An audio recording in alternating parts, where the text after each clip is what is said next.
계속해서 이삭의 결혼에 대해서 말씀을 묵상을 하고 있습니다. 아브라함이 그의 종 엘리에셀에게 허벅지 밑에 손을 넣게 하고 맹세를 시켰죠. 이삭을 데리고 가지 말고 그곳에 가서 내 본토 친척 아비 집에 가서 이삭의 아내를 구해서 오라고 맹세를 했습니다. 그리고는 약 800km 이상 떨어져 있는 굉장히 먼 거리죠. 지금이야 차 타고 몇 시간 만에 갈 수 있지만 그때는 낙타를 타고 천천히 걸어서 광야길을 걸어서 가야만 했습니다. 약 한 달여 걸려서 하란에 있는 나홀의 성에 도착을 해서 저녁 때쯤 되어서 그 우물가에 낙타 10마리를 꿇어 앉혔습니다. 그리고는 이제 걱정이 되니까 기도를 합니다. 하나님, 내 주인 아브라함에게 은혜를 베풀어 주옵소서. 소녀가 나올 텐데 그 소녀에게 가서 물 좀 달라고 할 때 마시세요라고 하면서 또 내가 저 낙타들에게도 물을 마시우겠습니다 라고 하는 소녀가 있다면은, 그러면은 그 소녀는 하나님께서 정해 놓으신 그 소녀임을 제가 알겠습니다. 그렇게 기도를 했죠. 이 말을 마치자마자 한 소녀가 나왔습니다. 근데 사실 그 소녀가 낙타 10마리에게 물을 주겠다고 하는 것은 사실 이 말은 하기 어렵습니다. 10명 중에 단 한 명도 그렇게 말을 할 수 있는 소녀는 없습니다. 그러니 불가능한 일을 기도한 것이죠. 왜냐하면 낙타 한 마리가, 광야를 걸어온 낙타 한 마리가 마실 수 있는 물의 양은 약 한 드럼통입니다. 약 100리터 정도. 그 엄청난 양을 낙타 한 마리가 마시는데 무려 그 낙타가 10마리나 됩니다. 그걸 보면서 당신의 낙타에게도 내가 물을 마시우겠습니다. 이 말은 소녀가 아니라 아주머니라도 그 말 못합니다. 너무 힘들어요. 그 물 다 이렇게 물을 길어서 낙타를 마시우게 하는 것은. 근데 한 소녀가 나왔는데 이 종이 기도한 그대로 그 소녀가 대답을 했습니다. 그렇게 말하고 행동을 했죠. 그러니까 그 소녀는 남에게 친절을 베풀 줄 아는 소녀입니다. 그리고 타인의 안타까운 일을 그냥 지나치지 못하는 좋은 이웃이라고 할 수가 있습니다. 따뜻한 마음씨를 가지고 있죠. 그리고 일하는 거 보면 활기차고 또 건강합니다. 그리고 힘든 일도 묵묵하게 10마리의 낙타를 위해서 그 힘든 물을 길어서 계속해서 마시우게 하는 것을 보면은 힘든 일도 묵묵하게 해 나갈 수 있는 소녀임을 알 수가 있습니다. 종의 입장에서는 하나님께 기도했는데 바로 그 응답을 받은 겁니다. 이 하인이 기도한 그대로 하나님께서 응답을 바로 해 주셨죠. 그 순간 우리가 이와 같은 응답을 받으면 느끼는 것이 있습니다. 하나님께서 하늘에만 계시는 분이 아니라 여기에, 지금 여기에 나와 함께하고 계시는 것을, 그리고 내가 걸어왔던 이 한 달여 동안 하나님께서 함께 나와 걸어오셨다라고 하는 것을, 이걸 딱 느끼게 되죠. 이걸 온몸으로 느끼게 되면 마음속에서부터 은혜를 받고 기쁨이 충만해집니다. 그래서 은혜 받은 성도는요, 말을 자꾸 하고 싶어 합니다. 그래서 이 소녀를 따라서 그의 집에 갔죠. 집에 갔을 때에 한 달 동안 걸어왔으니까 그 피로가 얼마나 누적이 되어 있겠습니까? 좀 쉬어도 되는데 그러지 않고 그 소녀의 오라버니 라반과 아버지 브두엘에게 지금까지 있었던 이야기들을 막 하기 시작했습니다. 하나님께서 이렇게 기도에 응답을 해주셨고 이 소녀를 하나님께서 우리들에게 만나게 하셨다라고 간증을 막 이야기를 하다가 맨 마지막으로 이렇게 말을 합니다. 49절에 이제 당신들이 인자함과 진실함으로 내 주인을 대접하려거든 내게 알게 해주시고 그렇지 아니할지라도 내게 알게 해주셔서 내가 우로든지 좌로든지 행하게 하소서. 이 소녀를 우리 주인 아브라함의 며느리로 주십시오. 그렇지 않더라도 내게 알게 해 주십시오. 그럼 내가 좌로든지 우로든지 행하겠습니다. 만약에 안 두신다면 지금 일어나서 나가겠습니다. 그런 의미죠. 종의 이런 표현 속에는 하나님께서 분명히 기도를 응답하셨고 또 아브라함의 동생의 집으로 정확하게 하나님께서 만나게 하시고 인도에 오셨다라고 하는 확신이 있는 말입니다.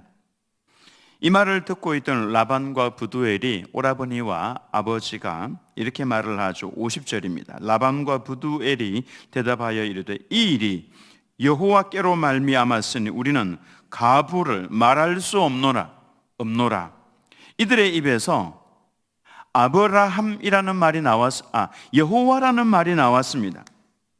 이 일이 여호와께로부터 나왔으니까 우리가 어찌 가부를 말할 수 있겠는가? 그들은 이미 제일 큰 형이었던 아브라함, 이 아브라함이 갑자기 어느 날 여호와 하나님이 영광 중에 즉 빛 가운데 나타나셔서 본토 친척 아비 집을 떠나라고 하는 이 엄청난 이야기를 듣고 떠나서 가나안 땅으로 간 이야기를 그들은 이미 다 알고 있는 것입니다. 근데 바로 그 하나님 여호와께서 아브라함의 종을, 그때도 아브라함을 인도해 가셨는데 이번에는 아브라함의 종을 인도해서 정확하게 딱 동생의 집에 오게 하신 겁니다. 리브가를 만나게 하셨고 그 여호와께서 종을 이끌어서 여기에 오게 하셨다는 이 이야기를 듣는 순간 그들은 이것이 하나님으로부터 나왔다는 것을 분명하게 확신했습니다. 하나님에게서부터 나온 것인데 어찌 우리가 반대를 할 수가 있겠습니까? 이 말이죠. 이 말은 곧 하나님께서 맺어주신 짝, 네 글자로 하면 천생연분이라는 말씀이죠. 우리가 하나님의 뜻을 알았을 때에는 그때는 의논이 필요 없습니다. 무조건 순종하는 것이 필요한 것이죠. 그래서 이들이 바로 대답을 합니다. 51절에 리브가가 당신 앞에 있으니 데리고 가서 여호와의 명령대로 그를 당신의 주인의 아들의 아내가 되게 하라. 이들도 이미 느끼고 있는 겁니다. 우리의 선조였던 아브라함을 인도해 가신 그 여호와가 그의 종을 인도해서 또 리브가를 만나게 하셨고 우리 집에 오게 하셨으니까 이 일은 하나님께서 하신 것이다. 그러니 데리고 가서 당신의 주인의 아들의 아내가 되게 하라.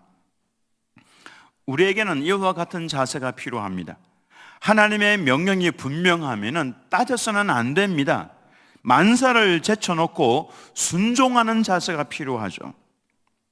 아니, 딸의 결혼을 결정하는데 딸은 제쳐놓고 왜 오빠와 아버지가 이렇게 결정을 해버립니까? 이렇게 말을 할 수도 있겠지만은 당시에는 가장의 말이 법이었습니다. 가장이 죽으라고 하면은 죽을 수도 있는 때가 바로 그때였죠. 그러니 아버지가 결혼하라 그러면은 그냥 결혼을 하는 시대였기 때문에 여러분 이해를 그렇게 하셔야 합니다. 근데 이 말을 들은 종의 모습을 보면은 이게 우리의 신앙생활이 좀 부끄럽다 이런 생각을 합니다.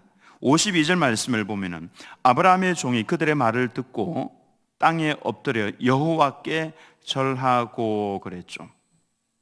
아브라함의 종이 하나님께서 인도에 오시는 모습을 딱 보면서 단 한 번의 좌우로 치우침도 없이 하나님께서 정확하게 인도를 해오셨고 그리고 이 리브가를 데리고 가서 아내로 삼게 하라는 그 말을 듣는 순간 이 종은 이 집에 가득 임재해 계시는 하나님을 느꼈습니다. 나를 인도해 오신 그 하나님을 느끼면서 땅에 바로 엎드려서 절을 했습니다. 하나님께서 이들의 마음을 움직이셨구나. 우리 주인 아브라함의 말처럼 나보다도 먼저 여호와의 사자를 보내어서 미리 일을 진행해 놓겠다라고 하셨던 그 말씀이 이렇게 이루어지는구나. 그 순간 그는 엎드려서 땅에 얼굴을 대고 엎드려서 하나님께 절을 하면서 경배했습니다. 여러분, 우리는 사람에게는 친절하게 대해야 되지만 하나님께는 엎드려서 절을 해야 합니다. 경배를 해야 합니다. 여러분도 한번 하나님 앞에 엎드려서 절을 해보시기 바랍니다. 저는 이 말씀을 준비하다가 엎드려서 목양실 바닥에 그냥 넙죽 엎드려서 하나님 앞에 절을 했습니다. 얼마나 편안한지 모릅니다. 절을 해보면은, 엎드려서 절을 하면서 여호와의 이름을 부르면은 아주 명확해지는 한 문장이 있습니다. 아하, 내가 하나님의 종이구나. 종은 주인 앞에 엎드리는 겁니다. 내가 하나님의 종이구나라고 하는 것이 아주 명확하게 드러나게 됩니다. 그러면은 주인은 종이 입어야 할 것, 먹어야 할 것, 자야 할 것, 그의 인생에 필요한 모든 것을 책임지는 사람이 바로 주인 아닙니까? 주인 앞에 엎드리면은, 아, 하나님께서 내 인생 모든 것을 다 책임져 가시는구나, 이거를 확신할 수 있게 된다라고 하는 것입니다. 그리고 거기에 엎드려 보면은 그게 그렇게 편할 수가 없습니다. 아하, 내가 있어야 할 위치가 바로 여기이구나. 땅에 엎드려서 하나님을 절하는 위치, 여기가 바로 내가 있어야 할 위치구나라고 하는 것을 분명하게 알게 됩니다. 그래서 저는 여러분들이 집에 돌아가시면은 땅바닥이든지 방바닥이든지 좀 이렇게 하나님 앞에 엎드려서 절을 좀 해보시면 좋겠습니다. 연세가 많이 들어서 절하는 것이 힘든 분들을 제외하고는 한번 이렇게 엎드려서 하나님 앞에 절을 경배를 하면은 명확해지는 것, 내가 내 하나님의 종이구나. 그렇게 살지 못했던 것에 대해서 회개할 수 있고, 또 그 마음이 얼마나 든든해지는지 모릅니다. 내 아버지 하나님께서 나의 주인이시니까 나를 끝까지 책임지실 거다라고 하는 것도 명확해지기 시작합니다. 그리고 하나님께서는 우리가 엎드려서 절하는 것을 기뻐 받으십니다. 일어나라 일어나라 이렇게 하지 않습니다. 엎드려서 절을 하면 기쁨으로 그 절을 받으신다라고 하는 것입니다. 우리만 절하는 것이 아닙니다. 이것이 우리의 본분입니다. 모든 성도들, 천국에 가면은 하나님의 보좌 주변에 옹리하고 있는 24장로들이 있죠. 이 24장로들이 하는 일이 하나님 보좌 앞에 엎드려서 절하는 겁니다. 이 24장로라고 하는 것은 구약의 12지파, 신약의 12사도, 즉 이들은 구약의 교회와 신약의 교회를 대표하는 장로들입니다. 이 24장로들이 절을 한다라고 하는 것은 모든 성도들은 다 이와 같이 하나님 앞에 엎드려서 절해야 한다라고 하는 것을 보여주는 것입니다. 그러므로 하나님 앞에 엎드려 절을 하면은 우리는 내 사명이 무엇인지, 나의 정체성도 분명하게 거기에서 깨닫게 되고, 주인이 나를 책임져 주시겠구나 분명한 확신도 생긴다라고 하는 것입니다. 그리고 은금 패물과 의복을 리브가에게 주고 오라버니와 그 부모에게도 보물을 주었습니다. 결혼에 대한 예물이죠. 이 예물이라고 하는 것은 주고자 하는 쪽에서 정성스럽게 준비해서 주면 되는 겁니다.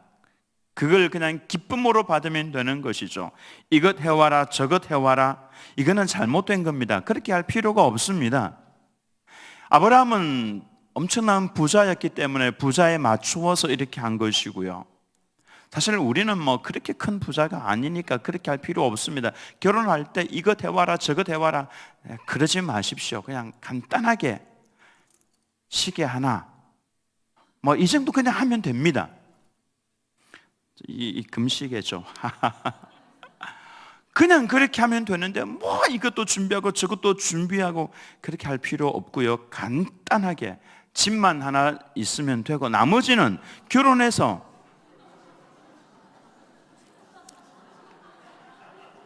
아니요, 그 집이요, 그 월세든지 전세든지 그걸 말하는 겁니다. 그냥 그거 하나 있으면 되는 겁니다. 괜히 결혼이라고 하는 것은 두 사람이 만나서 잘 살면서 자녀를 많이 낳는 겁니다.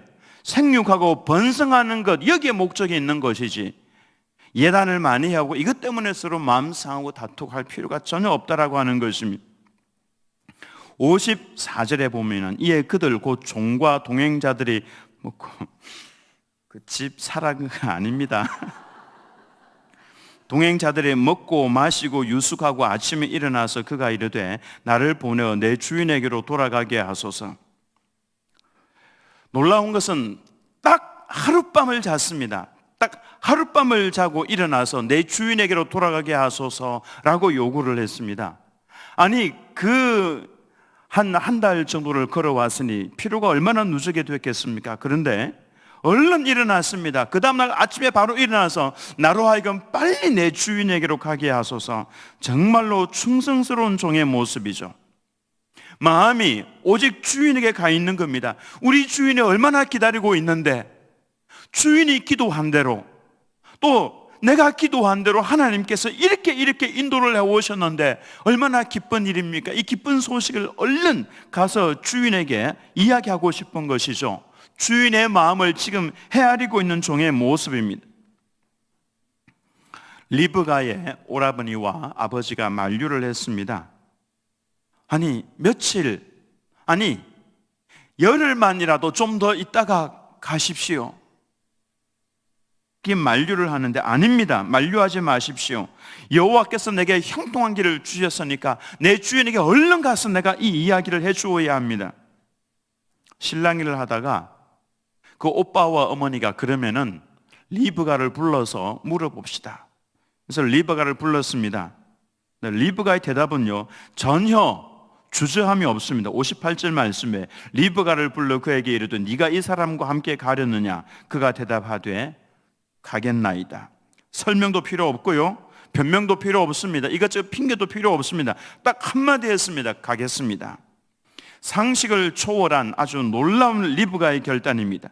전혀 알지 못하는 이삭, 남편 얼굴도 보지 못했고 그가 어떤 성격인지도 모르고 어떤 성품을 가지고 있는지도 모르고 그런 사람과 살아야 하는데 가겠습니다. 또 한 번도 가보지 않은 땅, 가나안 땅, 그곳에 가서 이제 살아야 하는데 정든 아버지 어머니의 그 집을 떠나서 전혀 알지 못하는 사람과 전혀 모르는 땅에 가서 살아야 함에도 불구하고 리브가가 과감하게 결단을 내리게 된 배경에는 이 일이 하나님으로부터 나왔다라고 하는 것을 그가 분명하게 확신을 했기 때문에 그렇습니다. 하나님께서 정하신 사람이 바로 자기 자신이다라고 하는 것을 그가 분명하게 알았기 때문에 가겠습니다 라고 하는 과감한 결단을 내릴 수 있었던 겁니다. 하나님께서 하셨습니다 이거 하나면은 충분하다라고 하는 것입니다. 한번 따라서 하겠습니다. 하나님께서 하셨습니다. 우리가 어떤 일을 당하든지 하나님께서 하셨습니다라고 하는 이 분명한 확신만 가지고 있으면 그건 괜찮습니다. 리브가는 이걸 분명하게 확신했기 때문에 딱 한마디로 대답을 했습니다. 가겠습니다. 하나님께서 짝을 지어주시는 것을 보면 참 신기하죠. 이삭은 아버지 어머니가 연로해서 100세와 90세에 낳아서 그런지 이삭은 그 성격이 좀 우유부단합니다. 결단을 잘 못 내립니다. 그리고 이삭은 조용한 사람입니다. 성격도 차분하고 정적인 사람이죠. 근데 리브가는 완전히 반대입니다. 아주 활발한 사람입니다. 건강하고요, 뛰어다니고 동적인 사람입니다. 성격도 쾌활합니다.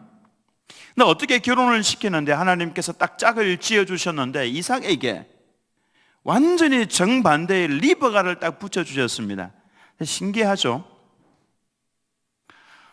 아마도 이삭은 리브가에게 잡혀서 살았을 겁니다. 이 동적인 사람은 활발하고 주도적으로 결단을 잘 내립니다만은 이삭은 그렇지 않았습니다. 민기적거리는 사람이었죠. 두 사람이 이렇게 만나는 것을 보면은 어떻게 이렇게 신기하게 만날까? 제가 결혼 교육을 해보면요, 10쌍 중에서 8에서 9쌍이 정반대의 사람을 만납니다. 외향적인 사람은 내성적인 사람을 만납니다. 또 내성적인 남편은요, 외향적인 아내를 만납니다. 서로 만나서 정반대되는 사람들이 만나서, 여러분 한번 결혼하신 분들 한번 생각을 한번 해보시기 바랍니다. 이 정반대의 사람을 만나서, 물론 결혼해서 살다가 보면은 남자가 여성화되고 여성이 남성화되어서 나중에는 남자를 손에 쥐고 살기도 하지만은 결국 다른 사람들이 만나서 결혼을 하는 것이죠. 무엇을 말합니까? 결혼 생활은 완벽한 남자와 완벽한 여자가 만나서 완벽한 결혼 생활을 하는 것이 아니다라고 하는 것입니다.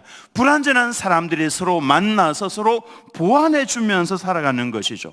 왜 이렇게 달라? 성격이 달라서 이혼? 원래 다른 겁니다. 원래 성격 다른 것이고 원래 삶의 모습도 다른 사람들이 만난 겁니다. 그래서 이런 책이 있죠. 화성에서 온 여자, 금성에서 온 남자, 부부를 말하는 겁니다. 화성에서 20몇 년간 살다가 왔는데 금성에서 한 20몇 년간 살다가 만나서 결혼을 했는데 어찌 같을 수가 있겠습니까? 다 다른 것이죠. 그러니까 결혼 생활의 제1원리가 뭐냐 하면은, 죄가 아닌 이상은 모든 것을 용납하라. 이것이 제가 발견한 결혼의 제1원리입니다. 이거 잃어버리시면 안 됩니다. 한번 따라서 하겠습니다. 죄가 아닌 이상 모든 것을 용납하라. 용납하셔야 합니다. 제가 제 아내를 만났는데요, 얼마나 다른지. 처음 만났을 때 저는 말이 많았습니다. 막 아내한테 이런 이야기 저런 이야기 재밌는 이야기 해주면 제 아내의 반응은요, 아내는 말이 많이 없었습니다. 근데 반응을 보였습니다. 많이 웃어주었습니다. 지금 생각을 하니까 웃기지도 않은 건데 억지로 막 웃어준 것 아닌가, 이런 생각을 합니다. 정말 서로 다른데, 제 아내는요, 가스 밸브를 열면은 잠그지를 못해요. 그 제가 잠굽니다. 불을 켜잖아요. 그 끌 줄을 몰라요. 그 제가 끕니다. 방을 치울 줄을 몰라요. 제가 다 치웁니다. 어제 저녁에도 그 바쁜 중에 제가 청소기 돌리고, 물론 이게 다 그렇다는 게 아니라 예를 들어서 그렇다는 겁니다. 그게 다르다고요. 다르면은 서로 보완을 해주면 되는 겁니다. 아내가 못하는 건 남편이 하면 되는 것이고요, 남편이 못하면 아내가 하면 되는 것이고, 서로 보완을 해주는 겁니다. 제가 그 샤워기가 잘못되어 있다고 아내가 이야기를 해요. 그래서 제가 오늘 아침에 들어가서 봤습니다. 봤더니요, 얼마나 크기를 제대로 만들어 놓기 위해서 막 올리고 낑기고 했는지 막 휘어져 있고 막 그래요. 그냥 가만히 보고 있다가 뚜껑 빼고 밀어 넣고 뚜껑 닫으니까 되는 건데, 그거를 억지로 막 밀어 넣고 하려고 하다가 휘어져 있고 상처가 나 있고 막 그래요. 못합니다. 그거 그냥 제가 합니다. 제가 하면서 불평하지 않고요, 그냥 기쁨으로 제가 그냥 합니다.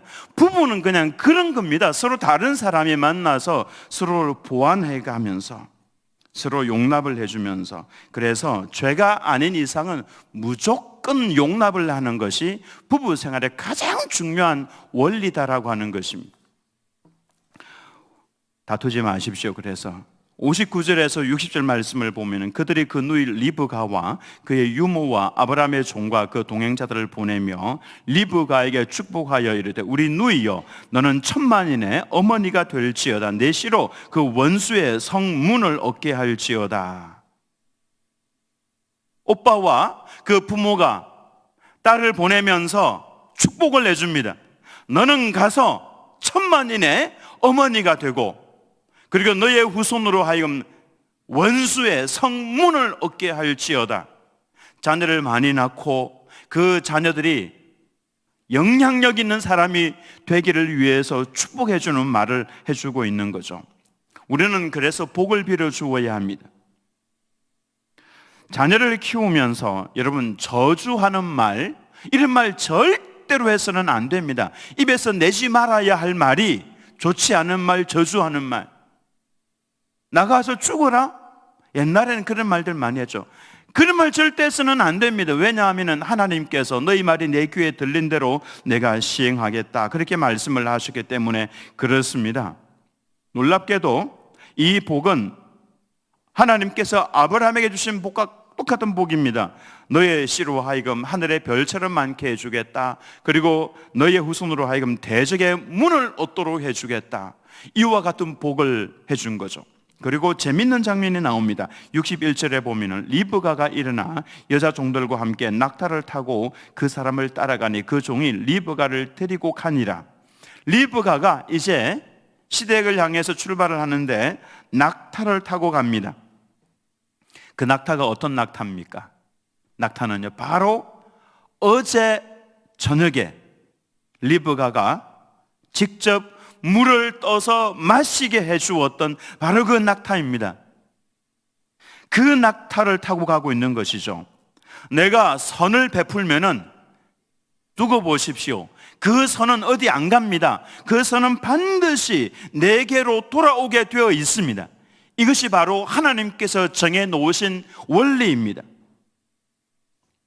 이웃을 많이 비난하면은 그 비난이 어디 안 갑니다. 그게 결국 내게로 돌아온다라고 하는 것입니다. 그래서 이웃을 향해서 축복을 많이 빌어주면은 그 축복이 어디 안 간다고 하는 말입니다. 그게 내게로 다 돌아온다, 그 말입니다. 그래서 축복을 많이 해주는 사람 곁에는요, 늘 축복이 있습니다. 이웃을 많이 저주하고 비난하는 사람은요, 내 주변에 계속 그런 일들만 일어납니다. 왜? 내가 한 그 말이 내게로 돌아오기 때문에 그런 것입니다.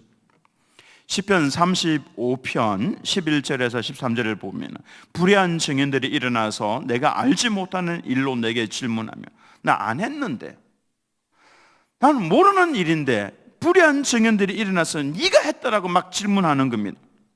내게 선을 악으로 갚아 나의 영혼을 외롭게 하나. 얼마나 힘들겠습니까?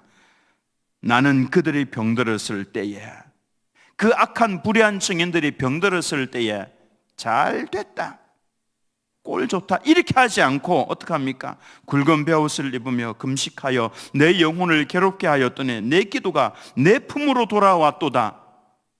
하나님, 저 사람 불쌍히 여겨달라고, 얼른 일어나게 해달라고, 축복해달라고 그렇게 했더니 내 기도가 내 품으로 돌아왔다. 그게 어디 안 간다, 그 말입니다. 자녀를 위해서 여러분 축복을 많이 해주셔야 됩니다. 막 속을 상하게 하고 막 아빠 엄마 저놈을 내가 왜 낳았을까 이런 마음이 들 때조차도 여러분 어떻게 해줘야 됩니까? 따라서 하겠습니다. 이 복 받을 놈아, 그렇게 복을 해줘야 된다, 그 말입니다. 저주하는 말, 좋지 않은 말을 절대로 입 밖에 내어서는 안 됩니다. 우리나라가 이렇게 흥하게 된 데는 할머니들이 손주 코를 잘 풀게 해주어서 그래서 흥하게 됐다는 그런 말이 있죠.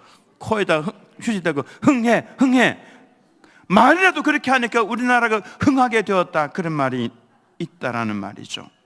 우리는 올해 시작을 할 때에 복지은평, 하나님 저분에게 복을 주옵시고 저분을 지켜주시고 은혜 베풀어 주옵시고 평강을 주옵소서, 복을 베풀어 주어야 합니다. 복을 빌어주면 그게 어디 안 가고 복지은평이 다 내게로 또 온다라고 하는 것입니다. 다른 사람을 위해서 많이 복을 빌어주시기 바랍니다.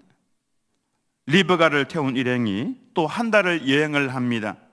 가나안 땅에 도착을 할 때쯤 이삭이 얼마나 그 마음으로부터 기대하면서 기다리고 있었겠습니까? 한 달 기다리고 두 달 기다리면서 정말 시간이 안 갔을 겁니다. 내 아내를 데리러 가는데, 여러분 그 이제 결혼하기 직전에 이 남자들 마음이 얼마나 좋습니까? 이제 내가 내 아내를 맞이한다. 그동안에 이삭이 했던 것이 있죠. 63절 말씀에 이삭이 저물 때에 들에 나가 묵상하다가 눈을 들어보면 낙타들이 오는지라. 여기 보면은 성경 말씀에 시간을 기록을 하고 있습니다. 언제 나가서 묵상하면서 하나님과 교제했냐면은 저물 때에, 저물 때는요 저녁에 노을이 집니다. 그곳에 팔레스타인 지역은 지금도 저녁에 노래 질 때는 정말 아름답습니다. 하늘의 별은 초롱초롱. 제가 20년 전에 갔는데 정말 그 멋지고 아름다운 모습입니다. 여러분, 저녁에 노을이 질 때는 옥상에 올라가서 아니면은 좀 나가셔가지고 하늘을 좀 바라보시기 바랍니다. 하나님께서 이렇게 아름다운 그림을 그리고 계시는데 노을은 노을이고 나는 나고 이렇게 하지 마시기 바랍니다. 하나님께서 이렇게 작품을 만들고 계실 때는 나가셔서 보면서 하나님의 이름을 부르는 것이 정상입니다. 저는 노을이 지면은 하던 일 멈추고 옥상에 올라가서 하늘 바라보면서 주의 이름을 부릅니다. 얼마나 노을이 아름다운지 절로 하나님에 대해서 감탄이 나옵니다. 그 세계의 조화, 아름다움, 색깔이 너무나도 아름답고 마치 하나님께서 아름다움은 이런 것이다 라고 하는 것을 막 말씀을 하고 있는 것 같습니다. 저는 저녁 노을을 바라보면서 이건 황혼, 노을과 저녁 노을과 황혼은 같은 의미를 가지고 있습니다. 이제 마지막 끝을 보여주고 있는 것이죠. 근데 그 저녁 노을을 바라보고 있으면 우리의 황혼이, 우리의 인생의 마지막이 이러해야 한다라는 생각이 듭니다. 하늘에는 구름 조각들이요, 5만 가지 구름 조각들이 색깔도 다르고 모양도 다른 것들이 얼마나 많이 있는지, 그럼에도 불구하고 그 모습을 바라보고 있으면 정말 아름답습니다. 우리 인생의 마지막이 저렇게 아름다워야 되는데, 모든 것이 합력하여서 선을 이루어야 하는데, 우리 인생 살아오는 동안에 얼마나 많은 조각들이 있습니까? 일의 조각, 사건의 조각들이 있습니까? 때로 아픈 것도 있고 기쁜 것도 있고 슬픈 것도 있고, 그런데 인생의 마지막에 그 황혼을 바라보면은 저렇게 노을이 아름다운 것처럼 내 인생도 저렇게 아름다웠으면 좋겠다. 그냥 바라보고만 있어도 눈물이 날 정도로 아름다웠으면 좋겠다. 여러분의 인생이 마지막에 누가 말하지 않아도 그냥 우리 장로님 걸어가시는 모습만 보아도, 우리 집사님이 걸어가는 저 뒷모습만 보아도 참 눈물이 날 정도로 아름다운 모습. 저는 우리 드림교회 모든 성도님들이 이와 같은 꿈을 꾸면서 이와 같이 아름다운 그런 인생의 황혼을 만들어 가시기를 예수님의 이름으로 축원합니다. 이삭은 저물 때에 나가서 묵상을 했습니다. 노을을 바라보면서 기도한 것이죠. 어떤 자매가 올까? 저 노을처럼 빨간 뺨이 있는 그런 아름다운 자매가 왔으면 좋겠다. 성격도 저렇게 아름다웠으면 좋겠다. 기도하면서 보고 있는데, 저기서 낙타가 옵니다. 종이 기뻐서 막 달려오는 거죠. 와서는 막 이야기를 합니다.